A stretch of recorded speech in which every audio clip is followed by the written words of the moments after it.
que mudou de você com o Monte Claro, em relação ao seu jornal com o Monte Claro, ou mesmo com a administração, para que ele tenha tomado essa posição aí tão forte em ficar batendo e insistindo aí nas manchetes aí e nas matérias do seu jornal. Obrigado pela presença, viu, Paulo? Eu que agradeço o convite. Bom dia a todos, bom dia aos ouvintes da Rádio Cacique. Primeiro, precisa saber quem é que mudou, né? Na minha avaliação, quem mudou foi o Monte Claro, evidente, né? O Monte Claro, só ver o número de partidos que ele passou recentemente, a maneira como ele foi conduzido para a assessoria do Peixoto, representando o Padre Afonso do Partido Verde, né? E hoje o Monte Claro César, politicamente, é zero à esquerda, né? Não deve ter vínculo político partidário com nenhum. Então, o início, eu só posso dizer o seguinte: eu não mudei nada, o jornal continua na mesma linha. Não é um jornal de oposição, como ele colocou, mas um jornal que prima pela transparência e pela divulgação de notícias. Porque nós temos como uma regra fundamental do jornalismo, que é a seguinte: com a notícia não se briga. É bobagem querer brigar com notícia. E quando é fato, é fato. Querer esconder uma notícia é como enfiar sujeira embaixo do tapete. Uma hora aparece, e quando aparecer, provavelmente o cheiro será muito pior, muito mais forte, do que se ela se revelasse no início.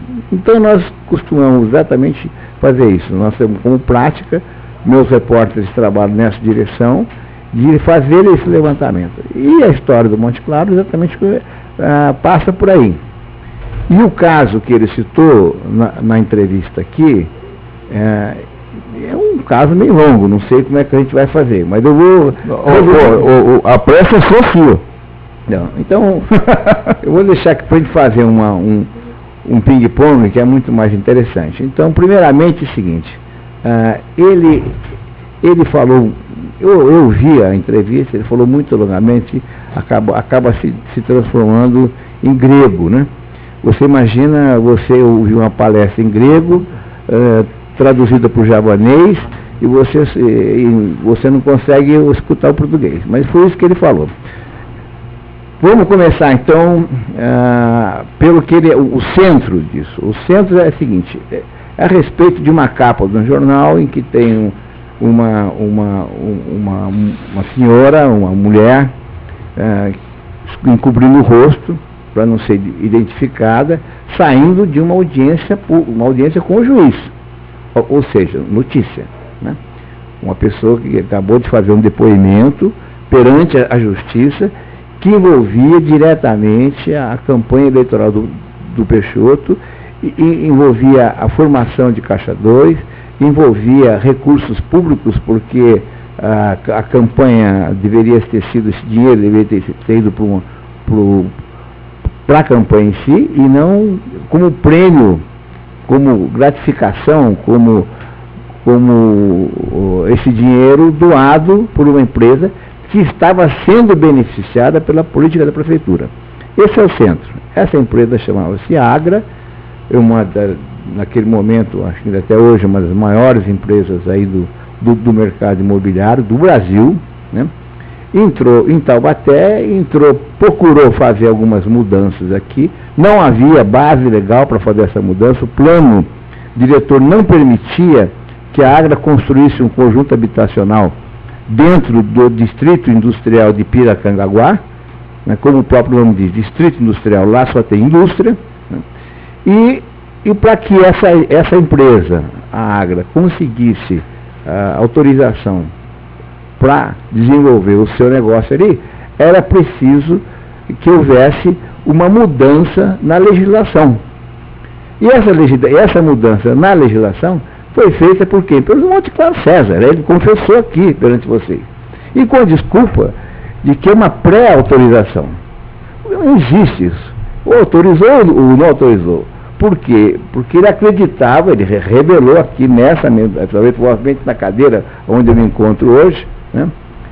Ele revelou aqui que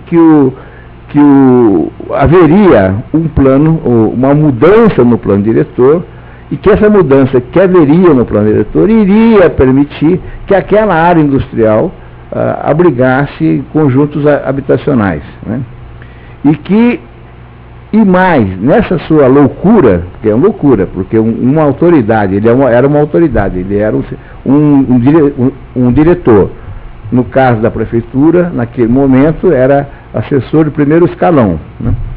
Quando um diretor, hoje é um secretário, faz uma declaração dessa, ou seja, rompendo com a legislação vigente, rompendo com o plano diretor vigente, para acreditar que haveria uma mudança, ou seja, ele tinha uma bola de cristal naquele momento, em que dizia o seguinte: nós vamos fazer a mudança e essa mudança será aprovada pela Câmara, ou seja, ainda estava atropelando os vereadores. Pré-aprovou o projeto.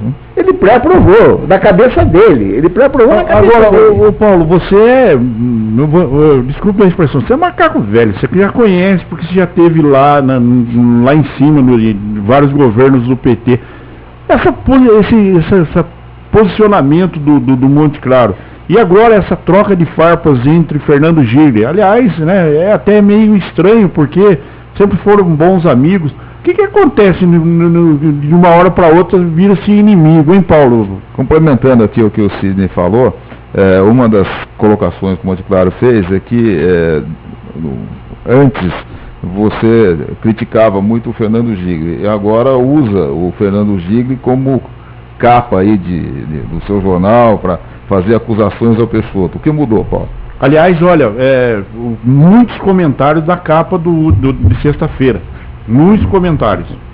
Veja só, mais uma vez eu repito que nós não mudamos. Quem mudou foi o Fernando Gigli, quem mudou foi o Monte Claro César, né? Em relação ao Fernando Gigli, que é mais fácil, porque o Fernando Gigli eu não tenho... eu bato nele desde 2005, quando ele foi o cara que autorizou a segurança da prefeitura me agredindo no aterro sanitário. Naquele momento, para vocês terem uma ideia, em que meia dúzia de gorilas, não tem outro nome para dizer isso, outro adjetivo, né?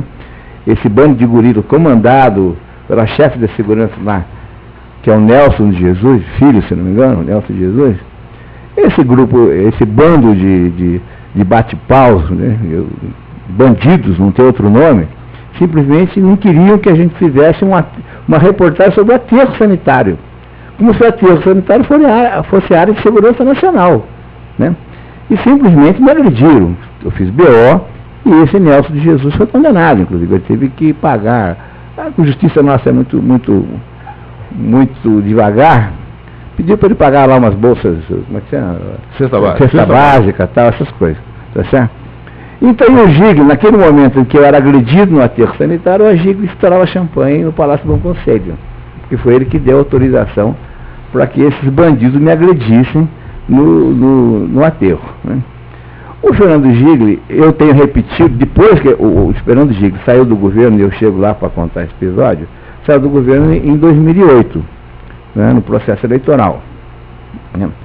O Fernando Gigli, durante mesmo depois que ele saiu do governo, e agora em matérias recentes, pode ser lido no meu jornal, eu tenho dito o seguinte: o Fernando Gigli era o operador do Peixoto. Era ele que operava a questão da cesta básica. Ele confessou isso numa entrevista numa outra rádio agora recentemente. Pois é, mas eu tenho repetido isso o tempo todo. Quem foi o operador desse esquema todo que agora veio à tona foi o Fernando Gigli. Explica para o ouvinte o que é operador, hein? Operador, então, o operador é o seguinte: como é que funcionava a questão da merenda escolar, que é a grande questão que está na ordem do dia, que foi para o Ministério Público, que ele foi denunciado e que poderá vir, inclusive, a caçar o prefeito, né? Era o seguinte: a merenda escolar é um grande negócio nas prefeituras do Brasil todo, é um grande negócio. Então a prefeitura, em vez de produzir com recursos que ela possui, que recebe do governo federal recursos para produzir a merenda escolar para os seus alunos, com merendeira, com qualidade, com tudo mais, prefere terceirizar. E essa terceirização, e nesse processo de terceirização, é que é o pulo do gato. Ou seja, as merendas são superfaturadas e nesse superfaturamento embute-se uma propina para as autoridades do município, né? Então, aqui em Taubaté, essa empresa já tinha chegado, mas era um sistema razoavelmente bem controlado. Por quê? Porque as merendas, são as escolas que fazem a distribuição de merendas, as merendas eram enviadas para as escolas e, posteriormente, as escolas informavam a auditoria da Prefeitura Municipal. Havia uma equipe de auditores na Prefeitura que apuravam isso daí. Ou seja, a empresa, de um lado, mandava a informação e do outro lado da informação, a escola checava os números. Foram 100 merendas entregues, foram 100 merendas consumidas. Ou então, foram 100 merendas entregues, mas foram só 80 consumidas, ou 50 consumidas. Havia um impasse. A auditoria resolvia esse impasse.